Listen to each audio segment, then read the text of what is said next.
South Asians, just Asian Americans, Native Americans, African Americans, and Latinos are at a fairly high risk of developing diabetes. But when we're looking at the risk factors for type 2 diabetes, which is the greater percentage of individuals with diabetes, age is a risk factor, which obviously is not modifiable. Family history is a risk factor, which is also not modifiable. Previous history of gestational diabetes in a woman, again, not modifiable. But weight is a major risk factor, and that is definitely modifiable. Someone could look at their BMI, their height to weight ratio, and if their BMI is less than 24, then they're good. There's nothing they can do to modify that.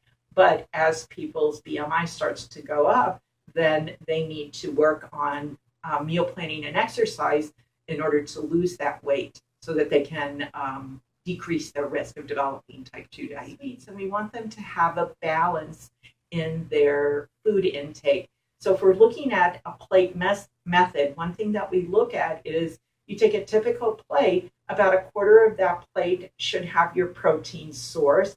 About a quarter of the plate should have your carbohydrate source, things like breads, rice, pasta.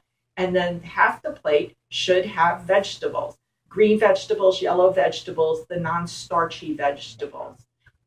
The most important piece of information that I can give them, if I had to choose one item, I would say move more and sit less. Be very physically active. My second piece of advice is check your blood sugars throughout the day, not necessarily at first thing in the morning or before a meal, but learn where your lowest blood sugar is and where your highest blood sugar is. And then we're going to try and narrow that range. Diabetes tends to be a family problem.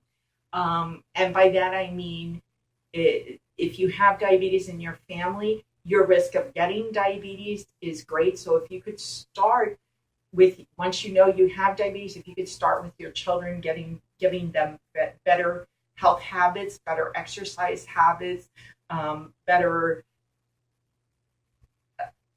habits in looking at what they're eating, when they're eating, how much they're eating, and start to translate that so that they then have better health habits. That's going to go on for generation after generation and generation, so that you can minimize as much as is possible the risk of developing type 2 diabetes.